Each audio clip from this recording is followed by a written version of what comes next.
नमस्ते। Academic bank of credits के बारे में हम लोग जानते हैं। जो महत्वपूर्ण है, नेशनल एजुकेशन पॉलिसी राष्ट्रीय शिक्षा नीति 2020, जो भारत सरकार के अधीन जो 2020 में एक नई शिक्षा नीति आई, उसके अंदर उसके तहत एक एकेडमिक बैंक ऑफ क्रेडिट्स बच्चों को एक flexible learning, any time anywhere कहीं पर भी पढ़ने की एक स्वतंत्रता प्रदान करता है। यदि कोई स्टूडेंट 1 साल या 2 साल बाद अपना पढ़ाई नहीं कर पाया, या एक जगह से दूसरे जगह चले गए किसी कारणवश और 2-4 साल पढ़ाई में गैप आ गया, उसके बाद भी स्टूडेंट अपनी पढ़ाई दूसरे जगह जाकर भी जारी रख सकता है, दूसरे संस्था में जाकर पढ़ाई अपना जारी रख सकता है। और उसने जो कुछ भी 1 साल या 2 साल में उसने पढ़ाई किया था, जिसको छोड़ दिया, फॉर एग्जाम्पल हमें मालूम है कि बीए मान लो 3 साल की पढ़ाई है और बीए की पढ़ाई उसने 1 साल करने के बाद छोड़ दिया, तो आज की स्थिति में क्या होता था कि वो पढ़ाई नुकसान हो जाता था। उसको कहीं पर बीए में फिर से एडमिशन लेना है तो बीए फर्स्ट ईयर से फिर से एडमिशन लेना पड़ेगा। अब ऐसा नहीं होगा। जितना कुछ भी वो अर्न किया था उसको वो फिर से वो क्रेडिट्स जो बैंक में जमा रहेगा, जैसे बैंक में हमारा पैसा जमा होता है और जब जरूरत होता है तो हम बैंक के पैसे को निकाल लेते हैं, उसी तरीके से जो क्रेडिट्स वो अर्न करे रहेगा। क्योंकि आज के समय में सारे कोर्सेस एजुकेशन हमारे क्रेडिट बेस्ड हैं। हर सब्जेक्ट का कोई सर्टेन नंबर ऑफ क्रेडिट्स होता है, 3 क्रेडिट या 4 क्रेडिट। और हर साल जब हम कोई पढ़ाई करते हैं 24, 28 या 30 क्रेडिट हमें अर्न करना होता है, तब हमारा वो पहले साल की पढ़ाई या दूसरे साल की पढ़ाई खत्म होती है। तो क्रेडिट्स जो हमारे जमा रहेंगे इस बैंक में, और यदि हम हमारी संस्था को एक जगह से दूसरे जगह बदलते हैं या हमारा कोर्स एक जगह से दूसरे जगह चेंज करते हैं, तो उन क्रेडिट्स का फायदा हम ले सकते हैं। स्वामी विवेकानंद कहा करते थे, each soul is potentially divine. हर एक व्यक्ति में एक दिव्यत्व है, अनंत ताकत है, बस उसे अपॉर्चुनिटी देने की जरूरत है, उसे अवसर मिलने की जरूरत है। और यदि अवसर देंगे तो अपनी जो हुनर है उसको जरूर वो दिखा सकता है। और ऐसे अवसर प्रदान करने के लिए इस सिस्टम में बच्चे को अपनी हुनर को निखारने के लिए, अपनी पढ़ाई को जारी रखने के लिए, अपने सपनों को साकार करने के लिए पूरी प्रोविजन दिया गया है।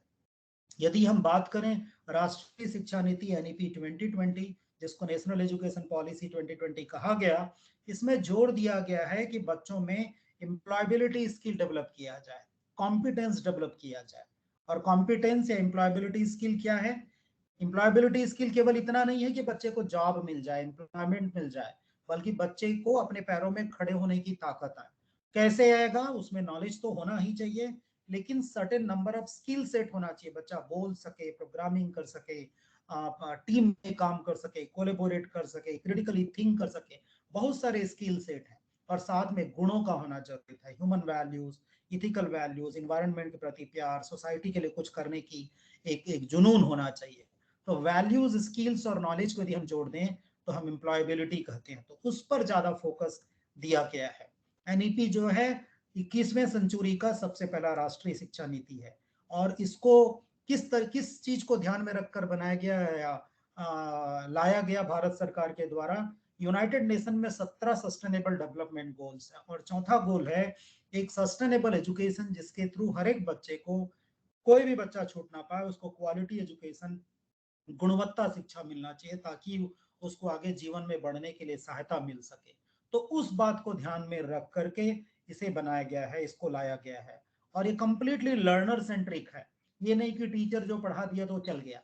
बच्चा क्या पढ़ रहा है, बच्चा पढ़ पा रहा है कि नहीं, बच्चा यदि एक जगह से, विद्यार्थी एक जगह से दूसरे जगह जाता है तो उसको उसका फायदा मिलता है कि नहीं, बच्चा एक्चुअली कुछ अपने आप में स्किल सेट या नॉलेज को वो डेमोन्स्ट्रेट कर पा रहा है कि नहीं, लोगों में वो दिखता है कि नहीं कि बच्चे में गुण या वाकई में जो जो एकेडमिक्स है उसने चेंज लाया कि नहीं लाया।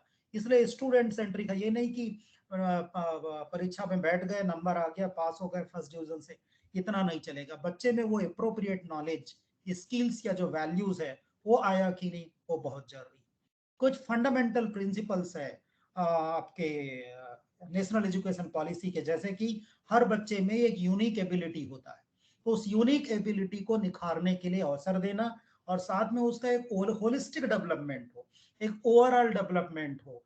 और ओवरऑल डेवलपमेंट के लिए बच्चे को पूरा अवसर दिया जाए पढ़ने के लिए, और एक जो लर्निंग करेगा उसमें फ्लेक्सिबिलिटी दिया है, बच्चा कौन सा कोर्स पढ़ना चाहता है, कौन सा प्रोग्राम लेना चाहता है, उसको उसको आजादी मिलना चाहिए, उसमें एबिलिटी रहना चाहिए। और कोई science, arts, extra curricular, inter curricular जो हम लोग ये बीच में बंधन ला के रखे हैं, उन बंधन को बिल्कुल उखाड़ फेंकना है। बच्चे को यदि लगता है 1 साल साइंस के बाद उसको आर्ट्स की पढ़ाई करना है, तो उसको ये प्रोविजन रहना चाहिए। और कंसेप्चुअल लर्निंग में फोकस दिया गया, ये नहीं कि रट्टा मारो और उसके बाद परीक्षा की पढ़ाई करके और परीक्षा के लिए ही पास हो जाए, फर्स्ट ईयर और ऑनर्स की डिग्री ले आए। कंसेप्चुअल अंडरस्टैंडिंग और कंसेप्चुअल लर्निंग, ताकि बच्चा जो है चीजों को समझ सके क्रिटिकली और आगे जाके अपनी अपनी जो योग्यता है उसको निखारते हुए अच्छा योगदान दे सके।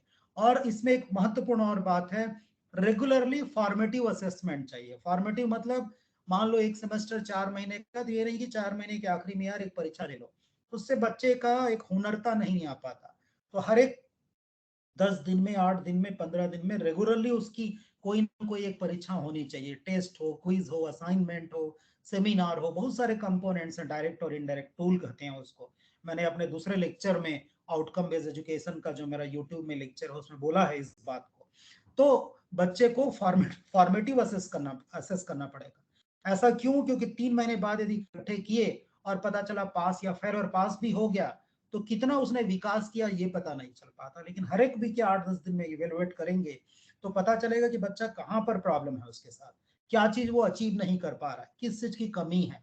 तो हम फीडबैक मैकेनिज्म लगा के, रिव्यू करके, हमारे टीचिंग लर्निंग प्रोसेस और बाकी चीजों को मॉडिफाई करके, अप्रोच को मॉडिफाई करके, हम रेमेडियल मेजर लेकर के बच्चे को सुधार ला सकते हैं। तो ऐसे में ड्रॉप आउट रेट भी नहीं होगा। बहुत सारे बच्चे कोप अप नहीं कर पाते, पढ़ाई नहीं कर पाते और बच्चे छोड़ देते हैं।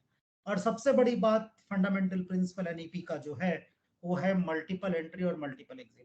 बच्चा जो है यदि एजुकेशन, स्टूडेंट एजुकेशन नहीं कंटिन्यू कर पाता, तो कई बार वो एडमिशन ले सकता है, कई बार वो एग्जिट कर सकता है, ऐसा उसको प्रोविजन होना चाहिए।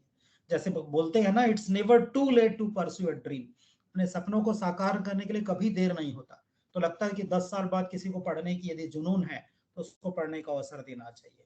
तो ये मल्टीपल एंट्री और एग्जिट स्कीम जो है फ्लेक्सिबल लर्निंग देता है ना। और हर एक लेवल में अलाउड है, सर्टिफिकेट, डिग्री, डिप्लोमा में। और ये जितने बाउंड्रीज हैं, मैंने अभी जो बाउंड्री की बात किया, रिजिड बाउंड्री जो साइंस, आर्ट्स, इंजीनियरिंग वगैरह को ले है, उसको हटाना है और ड्रॉप आउट रेट को कम करना है। और सबसे जो बड़ी बात है, क्रॉस एनरोलमेंट रेशियो जिसको हम लोग बोलते हैं, उस क्रॉस एनरोलमेंट रेशियो को हमें बढ़ाना है, ताकि बच्चे ज्यादा से ज्यादा एम्प्लॉयबल हों और सारे बच्चों को क्वालिटी एजुकेशन मिल पाए। और भी महत्वपूर्ण बात यह है कि लाइफ लॉन्ग लर्निंग का उसमें एक जज्बा होना चाहिए, लाइफ लॉन्ग लर्निंग का जुनून होना चाहिए, और वो सारी अपॉर्चुनिटीज को अवेल कर पाए लर्निंग का, कहीं से भी और किसी समय भी। इसलिए एनी टाइम एनीवेयर। क्योंकि यदि कोई स्टूडेंट एक जगह से दूसरे जगह जाता है, स्थान परिवर्तन हो जाता है, यदि दूसरे इंस्टीट्यूशन में पढ़ना चाहता है, 3 साल बाद, 2 साल के बाद वो कंटिन्यू करना चाहता है, तो उसको उसका अवसर मिलना चाहिए। सीमलेस मोबिलिटी, बच्चों को मोबिलिटी मिलना चाहिए, एक जगह से दूसरे जगह, एक कोर्स से दूसरे कोर्स में जाने का। क्रेडिट रिकॉग्निशन, जो क्रेडिट उसने पहली संस्था में अर्न किया था उसका फायदा उसको मिलना चाहिए।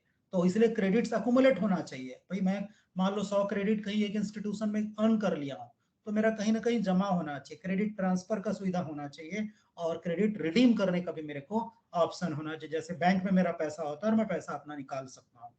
एकेडमिक बैंक ऑफ क्रेडिट इसीलिए है जिसका मुख्य उद्देश्य बच्चों को अकाउंट होल्डर बनाना है, और जितने क्रेडिट्स बच्चा अर्न करता है वो क्रेडिट्स उनके बैंक में, एकेडमिक बैंक ऑफ क्रेडिट्स में जमा रहेगा। तो ये एबीसी क्या है? जनरली जब हम क्रेडिट की बात करते हैं, तो एक सेमेस्टर जो 13 से 15 सप्ताह का होता है, उसमें यदि कोई स्टूडेंट हर एक वीक में 1 घंटा थ्योरी का या 1 घंटा ट्यूटोरियल का या 2 घंटा लैब का बिताता, उसको हम लोग एक क्रेडिट बोलते हैं। तो उसी तरीके से जितने क्रेडिट्स होते हैं नॉर्मली, उस क्रेडिट्स का बैंक में जमा होगा और ट्रांसफर करने का मैकेनिज्म होगा। ये मैंने समझाया आपको। क्रेडिट्स डिपॉजिट रहेगा, उसको हम जमा कर सकते हैं। जैसे एक बहुत ही अच्छा एग्जाम्पल है, लेवल 5 से और लेवल 8 तक अलग अलग ट्रांसफर का मैकेनिज्म होगा। जैसे कोई स्टूडेंट यूजी में एडमिशन लिया बैचलर डिग्री के लिए, 3 साल का होता है, लेकिन वो किसी कारणवश 1 साल या 2 सेमेस्टर के बाद एग्जिट कर जाता है, नहीं कंटिन्यू कर पाता, तब तक वो कितना क्रेडिट्स अर्न कर लिया रहेगा? 36 से 40। तो उसको फालतू नहीं जाएगा, उसको यूजी का सर्टिफिकेट मिलेगा, यूजी सर्टिफिकेट। उसी तरीके से मान लो 3 साल के कोर्स को वो 2 साल में छोड़ देता है या छोड़ना पड़ता है, तो उसको एक यूजी डिप्लोमा का सर्टिफिकेट दिया जाएगा जिसको लेवल 6 कहा जाता है, और तब वो करीब 72 से 80 क्रेडिट्स अर्न कर चुका होगा। सिमिलरली 4 साल का कोर्स मान लो 3 साल में एग्जिट करता है या 6 सेमेस्टर में एग्जिट करता है, जिसको लेवल 7 कहा गया है, 108 और 120 के आसपास उसके पास क्रेडिट्स होगा, तो उस केस में उसको बैचलर डिग्री दिया जाएगा। और जो बैचलर डिग्री ऑनर्स या रिसर्च का होगा, वो जो कंप्लीट 4 साल या 8 सेमेस्टर कंप्लीट कर लेगा जो स्टूडेंट, और लगभग 160 या 144 के बीच में जो क्रेडिट्स रहेगा 8वें लेवल में, तो उसको एक बैचलर डिग्री ऑनर्स का, बीएससी ऑनर्स या बीए ऑनर्स, इस तरीके से bachelor of agriculture honours something like, तो ये जो ऑनर्स या रिसर्च की जो बैचलर की डिग्री उसको 4 साल के बाद मिलेगा। लेवल 8 में ये बताया गया है कि कोई बच्चा यदि मास्टर लेवल में परमिशन लिया है, पीजी के लिए नॉर्मली 2 साल का होता है पढ़ाई, और 2 साल को पढ़ने के बजाय वो 1 साल में किसी कारण से छोड़ता है, जिसको लेवल 8 कहा गया है इसके लिए, मास्टर के लिए, और तब उसके पास 36 से 40 क्रेडिट्स होगा, तो पोस्ट ग्रेजुएट डिप्लोमा की उसको सर्टिफिकेट मिल जाएगा। यदि वो 2 साल कंप्लीट करता है तो मास्टर डिग्री, और लेवल 10 को हम जानते हैं ये पीएचडी का होता है। पीएचडी तब मिलेगा जब सर्टेन नंबर ऑफ क्रेडिट्स वो कोर्स वर्क में अर्न करेगा, और उसके बाद थीसिस जमा करेगा, रिसर्च करने के बाद उसको मिल जाएगा। ये स्टूडेंट्स को रजिस्टर करने के लिए abc.gov.in में दिया गया है, जिसमें वो डिजी लॉकर की तरह रहेगा, उसमें वो लॉग इन करेगा, जहां जिस इंस्टीट्यूशन को सर्च करेगा, जिस इंस्टीट्यूशन में है वहां पर वो अपना रजिस्टर करेगा, और जो क्रेडिट्स हैं उसके आईडी से एसोसिएटेड रहेगा, और सारे क्रेडिट्स जमा होंगे। हर एक इंस्टीट्यूशन को जो इसका पार्ट बनना चाहते हैं उसको रजिस्टर करना पड़ेगा नेशनल एकेडमिक डिपॉजिटरी में, एकेडमिक बैंक ऑफ क्रेडिट्स में, गवर्नमेंट ऑफ इंडिया के अंडर, देख लीजिए आप, मिनिस्ट्री ऑफ एजुकेशन के अंडर में है। यहाँ पर हर इंस्टीट्यूशन को रजिस्टर करना पड़ेगा, ताकि जो स्टूडेंट्स वो एक जगह से दूसरी जगह को दूसरी संस्था में आते हैं तो उनको उसका फायदा मिल सके। तो यदि हम ब्रीफली देखेंगे तो ये ऑनलाइन सेंट्रलाइज सिस्टम है एबीसी जो है, जहां पर एकुमुलेशन भी होगा क्रेडिट, और रिडीम्शन भी अलाउड रहेगा, क्रेडिट एंड ऑडिट भी रहेगा, ट्रायल ऑडिट होगा बकायदा, ट्रांसपेरेंट सिस्टम रहेगा, क्रेडिट की अकाउंटिंग होगी, स्टूडेंट को मोबिलिटी और फ्लेक्सिबिलिटी देता है, स्टूडेंट कोई भी लर्निंग ट्रेजेक्टरी, कोई भी कोर्स इसके लिए वो चूज कर सकता है, और मल्टीपल एंट्री और मल्टीपल एग्जिट स्कीम दिया गया है, एनी टाइम एनीवेयर की लर्निंग का फैसिलिटी दी गई है। ये सारी बातें जो है महत्वपूर्ण बात है हमारे भारतवर्ष के लिए, किसी स्टूडेंट को जो किसी कारणवश पढ़ाई नहीं कर पाता है, किसी एक पर्टिकुलर ईयर्स के बाद या एक दूसरे स्थान पे जाने के बाद अपनी पढ़ाई जारी रखना चाहता है, और ज्यादा से ज्यादा अपने पैरों पे खड़ा होकर के अच्छी पढ़ाई करके एम्प्लॉयबल बन करके अपने सपनों को साकार करना चाहता है। तो मोबिलिटी, चाहे वो उसी संस्था में दूसरे कोर्स में जाना हो, या दूसरे अपने ही संस्था में दूसरे कोर्स में जाना चाहो, या फिर दूसरे संस्था में जाना चाहे, तो उसका एक प्रोविजन दिया गया है, ड्रॉप आउट रेट कम होगा इसमें, ग्रॉस एनरोलमेंट रेशियो ज्यादा होगा, और multiple entry multiple exit scheme दिया गया है, जिसका सबसे बड़ा जो एडवांटेज होगा क्रेडिट ट्रांसफर। फ्लेक्सिबल लर्निंग और एम्प्लॉयबिलिटी, फ्लेक्सिबल लर्निंग एम्पावर क्या करेगा, बच्चे की एम्प्लॉयबिलिटी स्किल इंप्रूव करने के साथ साथ जो डाइवर्स अपॉर्चुनिटीज है उस अपॉर्चुनिटीज को अवेल करने के लिए स्टूडेंट्स को मौका मिलेगा। तो आपका जो क्या बोलते हैं फ्लेक्सिबल लर्निंग का एक एटमॉस्फेयर जो होगा, वो ये नहीं कि केवल साइंस में होगा, चाहे वो लाइफ साइंस हो, चाहे इंजीनियरिंग हो, चाहे फिजिकल साइंस हो, सोशल साइंस हो, चाहे एजुकेशन हो, किसी भी discipline of science arts engineering में इसको प्रोविजन रहेगा। तो ये जो एकेडमिक बैंक ऑफ क्रेडिट्स है स्टूडेंट्स लोगों के लिए वरदान है। यदि कोई स्टूडेंट किसी कारणवश कंटिन्यू नहीं कर पाता और एक सर्टेन समय के बाद, कुछ समय के बाद और दूसरे स्थान पे यदि वो पढ़ाई अपना जारी रखना चाहेगा, तो उसको इसका बहुत महत्वपूर्ण फायदा होगा। Thank you.